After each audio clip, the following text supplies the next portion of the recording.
மேடையில் இருக்கிறது வந்து வாலண்டியர்ஸ். நம்ம மெட்ரோப்ளெக்ஸ் தமிழ் சங்கத்துக்காக கடந்த 24 மாசமாக எதிர்பார்ப்பு எதுவுமே இல்லாமல் அவங்களோட நேரத்தையும் உழைப்பையும் நமக்கு உருதாக்கியிருக்காங்க. ஸோ இந்த வாலண்டியர்ஸ்க்கு ஒரு பெரிய கைத்தட்டுதல். இவங்க இல்லைன்னா இந்த நிகழ்ச்சி வந்து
பட்டிமன்றத்தை கண்டு கழிக்க வேண்டும் என்று அன்புடன் கேட்டுக்கொள்கின்றோம்.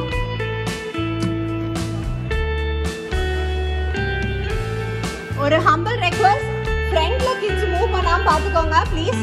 போட்டோகிராஃப்ஸ் எடுக்கணும்னா முன்னாடி வந்து கொஞ்சம் கீழே உட்காந்து போட்டோ எடுங்க, பின்னால இருக்கவங்களுக்கு மறைக்கும்.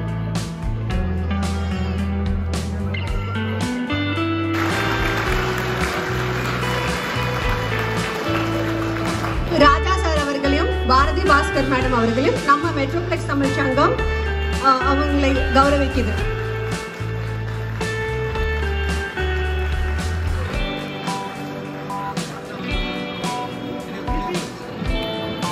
மெட்ரோப்ளெக்ஸ் தமிழ் சங்கத்தின் சார்பாக ஒரு நினைவு பரிசு திரு ராஜா அவர்களுக்கு.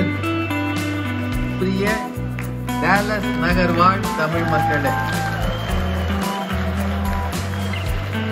பல காலம் ஏறக்குறைய 50 ஆண்டுகளை நெருங்கி தொடர்ந்து இந்த பகுதியிலே தமிழ் மக்களுக்கு பணியாற்றுகின்ற இந்த தமிழ் சங்கத்தை திறம்பட நடத்தி கொண்டிருக்கக்கூடிய இந்நாள் வருங்கால நிர்வாக பெருமக்களே, இந்த பகுதியை வணிக வளாகமாக மாற்றி எல்லா வகையான கடைகளையும் போட்டு வந்திருக்கிறவர்களை இழுக்கின்ற வணிக பெருமக்களே, இந்த நிகழ்ச்சிக்கு பல வகையிலும் பொருள் உதவி செய்திருக்கக்கூடிய விளம்பரதாரர்களே, மேடையை அலங்கரிக்கின்ற நீண்ட வரிசையில் அமர்ந்திருக்கின்ற பட்டிமன்ற பேச்சாளர்களே,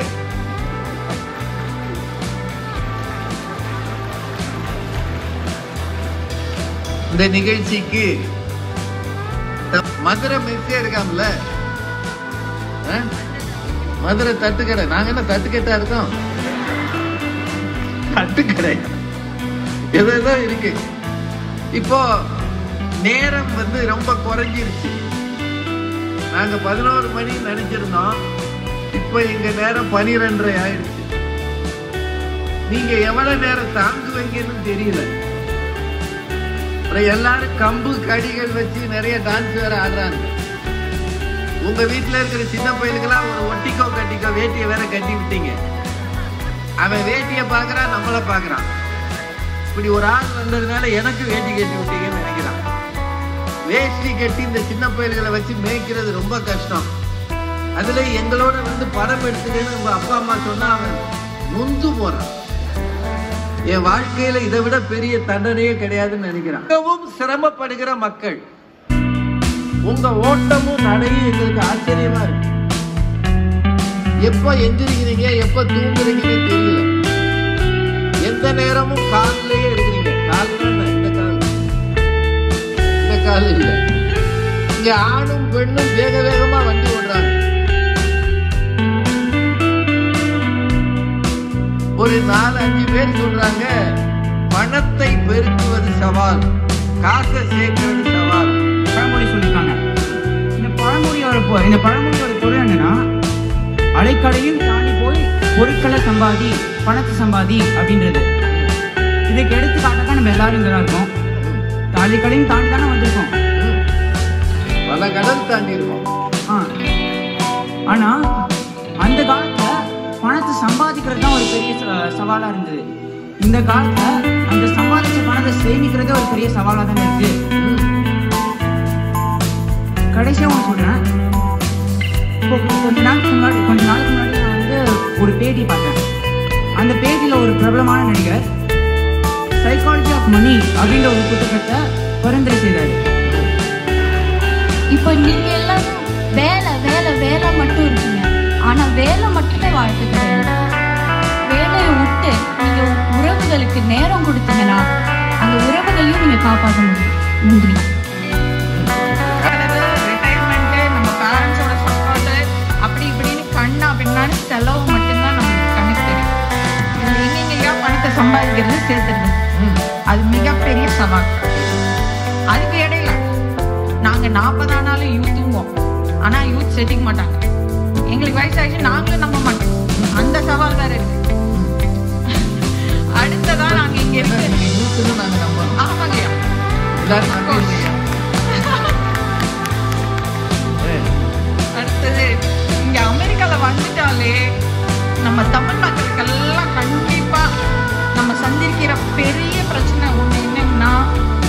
கிளம்பி போறது. ஏற்பாடு செய்திருக்கும் மெட்ரோப்ளெக்ஸ் தமிழ் சங்கத்தின் விழா குழுவினரே, வீட்டிலிருந்தே Facebook லைவில் பார்த்துக் கொள்ளலாம் என்று எண்ணாமல் சிரமம் எடுத்து மாத்தமா ஈவென்ட் சென்டர் வரை வண்டியோட்டி வந்திருக்கும் இனிய டேலஸ் தமிழ் மக்களே, அனைவருக்கும் என் பணிவான வணக்கங்கள். நடுத்தர வயதின் பெரிய சவால் பணத்தை சேர்ப்பதா உறவை காப்பதா? நடுவர் அவர்களே, போற ஊக்க பார்த்தா உயிரோடு இருப்பதே பெரிய சவாலா இருக்கும் போல இருக்கு இந்த நடுத்தர வயதுல. அதனாலதான் மறுபடியும் இப்படியா வந்துடுறேன். பணத்தை சேர்ப்பதெல்லாம் ஒரு கஷ்டம் பேசிட்டு இருக்காங்க. ரீல்ஸ் போடுறோமாம்ல, ஏன் ரீல்ஸ் போடுறோம்? மாமியார் கிட்ட ரீல்ஸ் போட்டா அம்மா போன் பண்ணி பாராட்டுறாங்க, அம்மா கிட்ட ரீல்ஸ் போட்டா மாமியார் போன் பண்ணி பாராட்டுறாங்க. நீங்க சொன்ன மாதிரி உறவை காப்பாற்றுறதுதான் நடுவர் அவர்களே அந்த ரீல்ஸும். திட்டி உறவை காப்பாத்துறீங்க. ஆமா நடுவர் அவர்களே, டிப்ஸ் கேட்டீங்களா? ரிவர்ஸ் சைக்காலஜி தான் ஒர்க் ஆகுது. என்ன பண்றது இல்லையா? மைக் என்ன செய்யுது? மேடையில் அமர்ந்திருக்கும் அறிஞர் பெருமக்களுக்கும் கூடியிருக்கும் அத்தனை தமிழ் மக்களுக்கும் எனது அன்பான வணக்கங்கள். ஐயா, தலைப்பு கவனிச்சிங்கன்னா நடுத்தர வயதுன்னு ஏன் ஸ்பெசிபிக்கா போட்டிருக்கு தெரியுமா? ஏன்னா அந்த வயசுலதான் பணத்தை சேர்த்தாக வேண்டிய கட்டாயம் இருக்கு. 5ஆம் மெட்டில் சேர்க்காதது செல்வமும் இல்லை இல்லையா? அதே சமயத்துலதான் 5ஆம் மெட்டில் சேர்க்காதது செல்வமும் இல்லை. நம்ம சூப்பர் ஸ்டாரே சொல்லிட்டாரு இல்லீங்களா? அதனால அந்த வயசுலதான் நமக்கு செலவுகளும் எல்லா பக்கமும் வந்து அழுத்துது. வயதான பெற்றோர்களுடைய மருத்துவ செலவாகட்டும், பிள்ளைகளுடைய படிப்பு செலவாகட்டும், நம்மளோட இளமை காலம் சீக்கிரமாவே முடிஞ்சிட போகுது, அதனால எப்படியாவது வாழ்க்கையை கொஞ்சம் அனுபவிச்சிடணும் அப்படிங்கிற துடிப்பு ஒரு பக்கம், ஊர் சுத்தி பாத்திரலாம் இந்த மாதிரி எல்லாம். முதுமை காலம் சீக்கிரமாவே வந்துடும், அது கொஞ்சம் ரிட்டையர்மெண்ட்டுக்கு சேர்த்து வச்சிடணுங்கிற பதட்டம் ஒரு பக்கம். இப்படி எல்லா செலவுகளும் ஒரு 1008 செலவுகளை நம்ம யோசிச்சு அதுக்கு பிளானிங் பண்ணி இப்படி எல்லாம் நம்ம வந்து ஒரு டென்ஷன்ல இருக்கும்போது சரி அந்த பக்கம் அந்த சோசியல் மீடியா பக்கம் கொஞ்சம் போய் ரிலாக்ஸ் பண்ணலாமே மட்டும் போயிடவே கூடாதுங்கயா. ஏன்னா அங்க நம்மள டென்ஷன் பண்றதுக்குனே ஒரு கூட்டம், போய் சொல்றதுக்குனே ஒரு கூட்டம் இருக்கு. சோசியல் மீடியாவே அதானம்மா.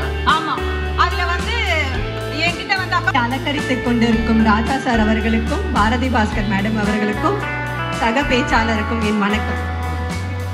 மக்களே, நான் உங்ககிட்ட ஒரு கேள்வி கேட்கிறேன். மக்களேயா? நேயர்களே, இங்க இருக்க கூட்டம் எல்லாம் காசுக்காக வந்திருக்கா இல்ல உறவுக்காக வந்திருக்கா? நம்ம பாரதி பாஸ்கர் மேடம்க்கும் ராஜா சாருக்கும் இந்த நட்பு உறவுக்காக தானே வந்திருக்கோம். இதுலயே தெரியுது இல்ல, எல்லாம் டிக்கெட் வாங்கிட்டு வந்திருக்காங்க. எம்டிஎஸ்ஏ நம்ம உறவுல தானங்க. பினிஷர் ஐயா ராஜா அவர்களுக்கும் மதிப்பிற்கும் தோனி ரிட்டையர் ஆயிட்டாரு. ஐயா, உங்களுக்கு ரிட்டையர்மெண்டே கிடையாது. நான் உங்க கம்பெனில வேலை பார்க்கிறேன். மதிப்பிற்கும் போற்றுதலுக்கும் உரிய அம்மா பாரதி பாஸ்கர் அவர்களுக்கும் உறவை தாண்டி பணத்தை சேர்க்க வந்திருக்கும் என் தமிழ் சொந்தங்களுக்கு என்னுடைய முதல் வணக்கம். எனக்கு முன்னாடி சகோதரி உண்ணா பேசினாங்க, தேங்கப்பா டிப்ரெஷன் அப்படி இப்படின்னு கொண்டு வந்த 10 பாயிண்ட் கொட்டின்னு போயிட்டீங்க. உண்ணா எனக்கு தெரிஞ்சு உண்ணாவோட அதிகபட்ச உறவினர் யாருன்னு கேட்டீங்கன்னா அவங்களோட அலெக்சா தான். ஏன்னா அவங்க அலெக்சா கிட்ட தான், Alexa wake me at 7 AM, Alexa what is my husband doing, what is the weather in Karaikudi, இதுதான் அவங்களோட அதிகபட்ச உரையாடல்கள். அதுக்கு முன்னாடி ஒன்று சொன்னாங்க டிப்ரெஷன். உண்மையை சொல்லுங்க, உங்களுக்கு வந்து நான் கொஞ்சம் மெதுவாக நடந்து வந்ததுனால. நீங்க இன்னும் மெதுவாக தான் நடப்பீங்க. இல்லை, இன்னைக்கு எல்லாரும் கலாச்சாரப்படி வேட்டி கட்டிட்டு வாங்க அப்படின்னாங்க. அந்த ஒரு சிக்கல்னால மேடையில் எதுவும் அசம்பாவிதம் நடந்துடக்கூடாதுங்கிறதுக்காக மெதுவாக நடந்து வந்தேன். அது நான் வேற இருக்கேன்.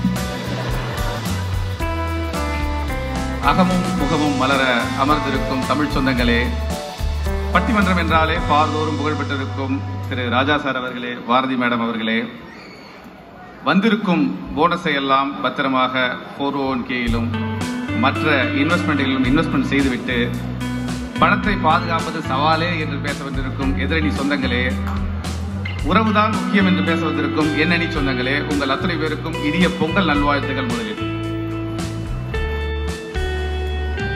அதை நல்லா பண்ணியிருக்கிறார். ஜெயகாந்தன்ல இருந்து பாலகுமாரன் வரைக்கும் தொட்டு காட்டினார். இந்த மாதிரி எழுத்தாளர்களை எல்லாம் ஒரு மேடையில கொண்டு வந்து அறிமுகம் பண்றது ஒரு பேச்சாளருக்கு பெருமை, ஆடியன்ஸுக்கு அது ஒரு பாராட்டுக்குரிய விஷயம். ஓடிக்கொண்டிருக்கிற வேகத்துல இலக்கியம் என்பதை விட்டு விலகி போகிற சமூகம் இது.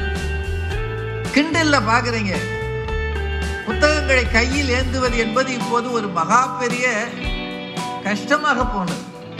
ஆனா அந்த கஷ்டத்தையும் மீறி சில எழுத்தாளர்களை அறிமுகம் செய்தார் பாருங்க. அதற்கே துரை அவர்களுக்கு பாராட்டு சொல்லணும். நீங்க எல்லாம் நினைவில் வச்சுக்கோங்க. பெல்ல கொடுக்கணுமா?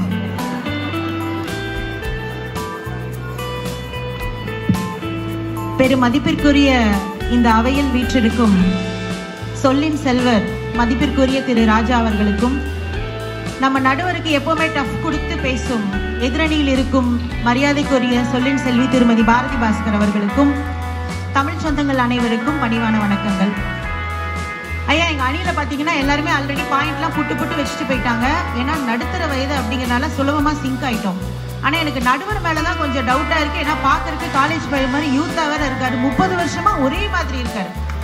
ஆனாலும் எனக்கு நம்பிக்கை இருக்கு. நான் இந்த மாதிரி சொன்ன பட்டிமன்றத்துல பேச போறேன் அப்படின்னு சொன்னேன். வராங்க, பாரதி பாஸ்கர் மேடம் வராங்கன்னு சொன்னேன். ஐயோ போச்சு, அவ்வளவுதான், நீங்க எல்லாம் பேசவே முடியாது. நான் சொன்னேன், இல்ல நடுவர் ரொம்ப ஸ்ட்ரிக்ட். சூப்பர் ஸ்டார் ரஜினிகாந்த் வந்து கதவை தட்டி வாங்க பழகலாம்னு கூப்பிட்டு ஸ்ட்ரிக்ட் ஆபீசரா இருந்து கதவை சாத்தினவரு. அதனால கண்டிப்பா எங்க அணிக்கு தான் தீர்ப்பு சொல்லுவாரு அப்படின்னு நம்பிக்கையோட வந்துருக்கீங்க. இந்த தலைப்புக்கு என்ன சம்பந்தம்? தலைமையே இனிமேதான் உள்ள போக போறோம் பாருங்க. உள்ள இனிமேதான் போக போறீங்க. நான் கதவை திறக்கணும், இங்க எல்லாம் உள்ள போகணும்.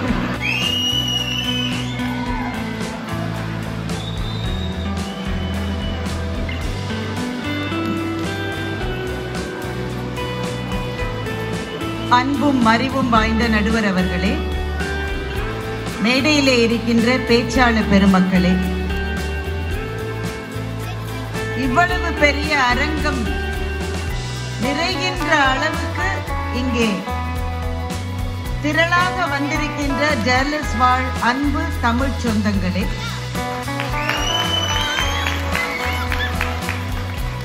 ஆஸ்டினிலிருந்து இந்த நிகழ்வை காண வந்திருக்கின்ற அன்பு நண்பர் சவுந்தர் மற்றும் அவருடைய குடும்பத்தினர்களே, இந்த டேலஸ் தமிழ் சங்கத்தை மிகச் சிறப்பான முறையிலே வழிநடத்தி சென்று கொண்டிருக்கின்ற தலைவர் உள்ளிட்ட அனைத்து பொறுப்பிலே இருக்கிற பெரியவர்களே, புதிதாக பதவியேற்றிருக்கின்ற வரும் காலத்தில் இந்த சங்கத்தை நடத்த இருக்கின்ற சகோதர சகோதரி,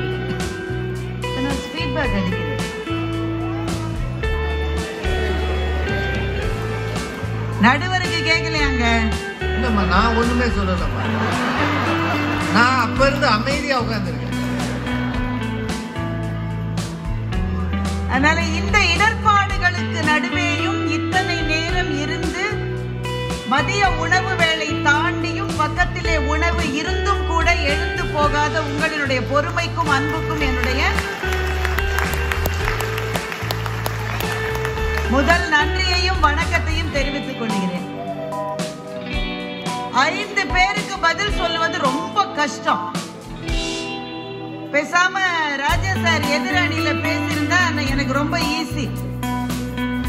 5 பேருக்கும் பதில் சொல்லுவது கொஞ்சம் கஷ்டம். நம்ம பிடித்தது தம்பி ஹரியினுடைய அந்த 2 நிமிட பேச்சு.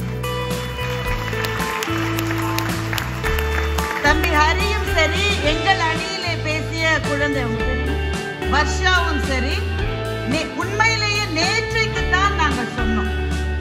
அத பேசுறேன்னு ஒத்துட்டு வந்து அவர்களினுடைய தைரியத்துக்கு என்னுடைய இருக்கை கூப்பிய வணக்கங்கள், பாராட்டுகள். இப்படிப்பட்ட அடுத்த தலைமுறையினர் இருக்கிற போது நம்முடைய மொழி அடுத்த தலைமுறைக்கு போய் சேருமோ என்கின்ற நம்மர்கள் 2 பேருக்கும் என்னுடைய மனப்பூர்வமான வாழ்த்துக்கள். தம்பி ஹரி ஆரம்பிக்கிற போது என்னை பீஷ்மர்னு சொன்னார். நான் அம்பு படுக்கையில தான் இருக்கேன் இப்ப கிட்டத்தட்ட. ஆனா பீஷ்மருக்கு அவ்வளவு கஷ்டம் வந்ததற்கு காரணமே முரண்பட்ட உறவுகளை இணைக்க முடியாமல் பீஷ்மர் பட்ட கஷ்டம் தான் மகாபாரதத்துக்கு போடப்பட்ட விதை.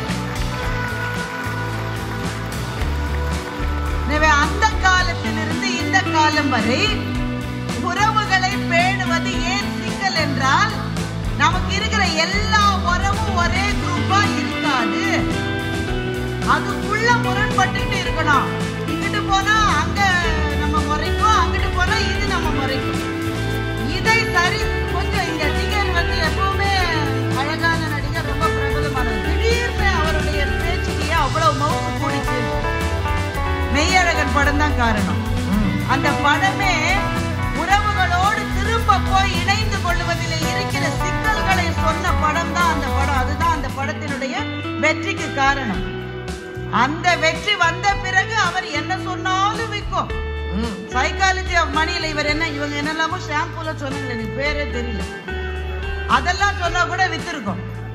அந்த நடிகருக்கு அவ்வளவு திடீர்னு ஒரு கவனம் வந்ததற்கு காரணம் அந்த படம் எதை பேசியது என்றால் எவ்வளவு சிக்கல். கொஞ்சம் நீங்க எல்லாருமே மெய்யழகர்ல இருந்த அரவிந்த் சாமியினுடைய வேறு வேறு வடிவங்கள் தான். நீங்க ஊரை விட்டு வந்துட்டீங்க, திரும்ப போகணும்னு ஆசை இருக்கு. என்னதான் போனாலும் முழுமையா உங்களை சேர்த்துக்க மாட்டாங்கன்றது உங்களுக்கு தெரியும்.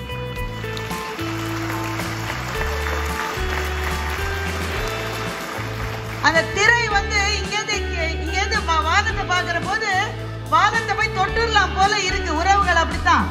ஆனா நீங்க போகிற போதுதான் கண்ணுக்கு தெரியாத கண்ணாடி சுவர்கள் உங்களை தடுக்கிறது. அந்த தடையை உடைத்து உறவுகளோடு போய் சேரவும் முடியாம, அப்படி ஒண்ணு உறவே வாடாசாமி நான் இங்கே இருக்கேன்னு தரித்து இருக்கவும் முடியாமல், அங்கேயும் போக முடியாம இங்கேயும் இருக்க முடியாம தவிக்கிற உங்கள் தவிப்பை சொல்ல நாங்க 5 பேரும் வந்திருக்கோம் சார். இவங்க 5 பேரும் பணத்தை சேர்க்கறது கஷ்டம். இங்க வந்த உடனே உங்களுக்கு ஒரு மொழி வந்து தவிர்க்க முடியாது. அங்க இருந்தவங்க பாத்ரூம்னு சொல்லிட்டு இருந்தீங்க, இங்க வந்தவங்க பாத்ரூம்ன்றீங்க. நீங்க திரும்பி வந்து போகிற போது அந்த உறவு என்ன மனசுக்குள்ள நினைக்குது, ஏய் நான் காசு கொடுத்து இவன் போயிட்டு வந்தான், இப்ப என்ன விட நல்லா இருக்கான், நல்லா அப்படி சொல்லுதா? அதெல்லாம் காசு கொடுத்து அஞ்சப்பா நாய் நீ எப்படி இருக்குது? என்ன தின்னாலும் எனக்கு கவலை இருக்கு. இவன் கிடக்குறான், நாளைக்கு இவனை தூக்க போறாங்கன்னு எனக்கு தெரியும். கடந்த காலம் நம்மளை திரும்பி பார்க்கிறோம், பெருசா சேர்க்கல. எதிர்காலம் பற்றிய அச்சம் இருக்கிறது. மிடில் லைஃப்ல ஒரு 40-45 வயசுல அந்த பயம் வரும்போது காசு தேவை. அதுவும் இந்த ஊர்ல காசு ரொம்ப தேவையில்லைங்க. ஆஸ்பத்திரிக்கெல்லாம் போக முடியுமாங்க இந்த ஊர்ல? அதுக்கே அப்ளிகேஷன் போட்டு வெயிட்டிங்ல இருக்கணுமாமே. கரெக்ட் தானுங்க? இன்சூரன்ஸ் இல்லைன்னா எங்கேயும் போக முடியாதுன்றான். இவ்வளவு கஷ்டம் இருக்கு. இப்போ பணத்தை சேர்க்கணும். 2வது, ஒருவேளை சிட்டிசன்ஷிப் கிடைக்கலைன்னு வைங்க, என்ன செய்யறது? பிள்ளைகளை இங்கிருந்து நகர்த்திட்டு போனா நம்ம ஊர் இதை ஒத்துக்குமா? அதுக்கு எவ்வளவு காசு வேணும்? அந்த கவலை இருக்குது. அப்புறம் எக்ஸார்பிட்டண்டா இருக்கிற டிக்கெட் பிரைஸ், ஃபிளைட். அவசரத்துக்கு நீங்க போகணும்னா உங்க கையில காசு இருக்கணும், வேணும்ல? திடீர்னு ஒரு எமர்ஜென்சின்னு நீங்க ஓடணும்னா காசு வேணும். பிள்ளைகளின் கல்விக்கு காசு வேணும். அப்புறம் இந்த ஊர்ல என்ன சொல்றீங்க? சொன்னதை 100% அங்கீகரிக்கிறோம்.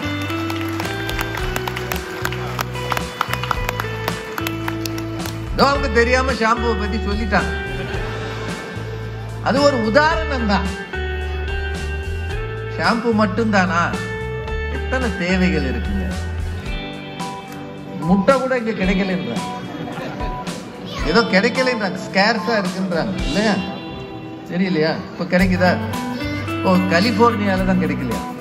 நாங்க டீ எறிகிறதுனால முட்டை கிடைக்கல இல்ல, ஏதோ ஒண்ணு கிடைக்கல. நெருக்கடினா என்ன செய்யறது?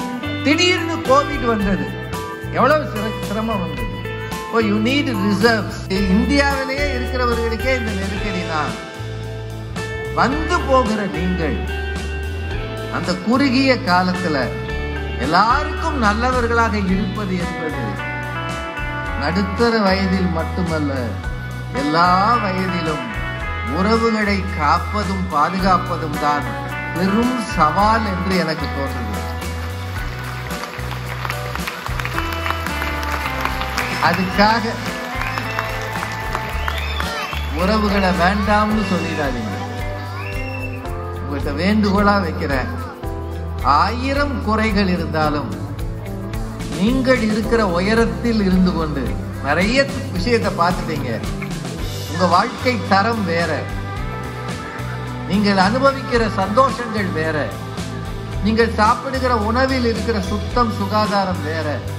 நீங்க குடிக்கிற தண்ணீர் முதற்கொண்டு பரிசுத்தமாக இங்கே தரப்படுகிறது. நாங்க எல்லாரும் கொஞ்சம் சுமாரா தான் இருக்கிறோம்.